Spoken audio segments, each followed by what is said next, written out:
시청자 여러분 안녕하십니까? 코스피가 꿈의 숫자인 6,000선을 돌파한 2월 25일 뉴스플러스 시작합니다.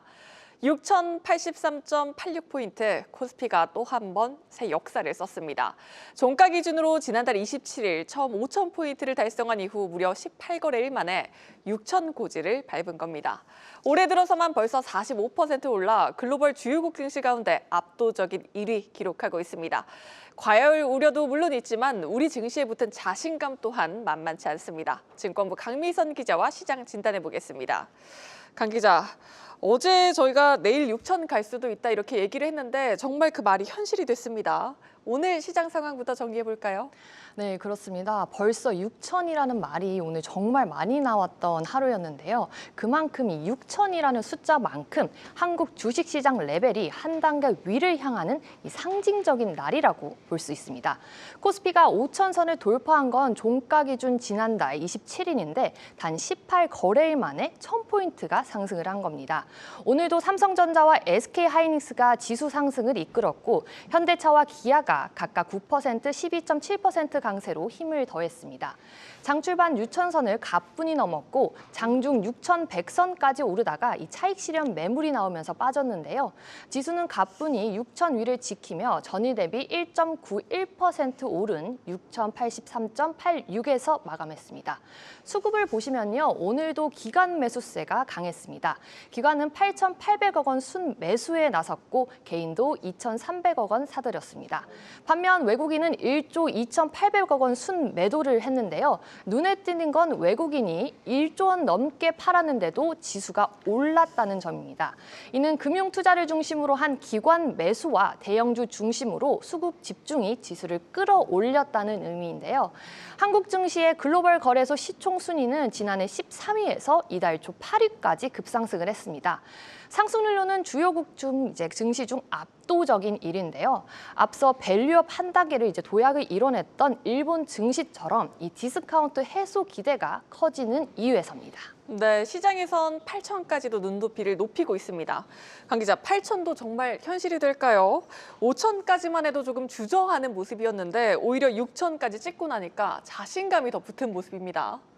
네, 맞습니다. 이 속도를 보면 답이 보이는데요. 이 상승 돌파 구간이 갈수록 짧아지고 있다가 핵심입니다. 코스피가 3,000선에서 4,000선까지 가기에는 4년이 걸렸지만요. 이후 4,000에서 5,000까지는 약 3개월. 5,000에서 6,000까지는 단 18거래일이 걸렸습니다. 과거와 달리 대형주뿐만 아니라 이 성장주, 패시브 자금이 동시에 강세를 보이고 있고요. 여기에 반도체 슈퍼사이클, 그리고 조선과 방산, 증익 구간에 진입해 이 실적과 수주가 받쳐주는 이 구조적 상승을 보여주고 있기 때문입니다. 시장에서는 상승 여력이 더 남아있다. 추세 종료보다는 지금은 확장 국면의 연장선이라는 평가가 지배적이고요. 코스피 상승이 프리미엄 시장 도약 단계라는 이 평가가 나오는 것도 바로 이 이유에서입니다. 정은보 한국거래소 이사장도 최근 기자간담회에서 코스피 6,000은 선진국 평균 주가 순 자산 비율 이 PBR 수준이라고 평가를 했지만요. 이 7,000을 넘어 7,500선에 근접할 경우 이 프리미엄 구간 진입 여부를 판단해야 한다고 언급을 하면서 이 해당 구간부터는 이 과열 논란을 배제할 수 없다고 선을 그었습니다. 네, 장밋빛 전망이 쏟아지고 있지만 물론 과열에 대한 우려도 적지 않습니다. 또 반도체 탑2의 비중이 너무 과도한 건 아닌지 우려도 나오고 있는데요. 이 방향성을 가늠하기 위해 현재 시장의 투심과 유동성 상황도 한번 짚어볼까요?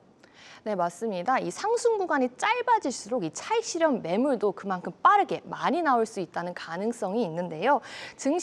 하지만 유동성은 꺼지지 않고 있습니다.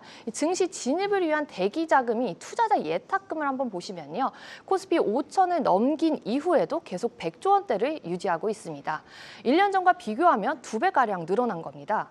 돈을 빌려 투자하려는 자금인 이 신용거래 융자잔고 역시 한 달 전과 비교해 2조 원 가까이 늘어난 32조 원 수준입니다. 개인의 상장지수 펀드 ETF죠. 순매수도 크게 늘고 있는데요. 개인은 올해 들어 어제까지 21조 6천억 원의 ETF를 순매수를 했는데 2달 만에 지난해 연간 개인 ETF 순매수액의 약 3분의 2 정도를 빠르게 따라잡은 속도입니다. 이처럼 지금은 유동성이 받쳐주는 가속 구간이면서 동시에 이 변동성 관리가 필요한 단계인 분위기로 볼 수 있습니다. 네, 이제 프리미엄 시장 진입 7,000포인트를 앞두고 있습니다. 변수도 짚어보죠. 네, 첫째는 바로 이 외국인 수급인데요. 이번 상승의 핵심은 바로 기관과 개인이었습니다. 연기금과 패시브 자금, 개인 ETF 매수세가 이 지수를 밀어 올렸는데요. 다만 외국인은 강하게 추격 매수에 나선 흐름은 아니었습니다. 오늘도 보시면 반도체와 자동차 등 지수 기여도가 큰 종목에 이 기관 매수가 몰렸지만 이제 외국인 매물을 또 받아냈지만요. 지수를 한 단계 더 올리려면 이 외국인 수급 복귀가 필요합니다. 7점까지 가려면 결국 이 글로벌 자금이 한국의 이 비중 확대 시장으로 재평가해야 한다는 거죠. 두 번째로는 이 단기 이벤트, 바로 내일 발표되는 엔비디아 실적입니다. 반도체 증익 사이클이 유지되는지를 확인해야 되는 시험대인데요. AI 모멘텀이 흔들리면 현재 상승의 핵심 동력도 약해질 수 있습니다.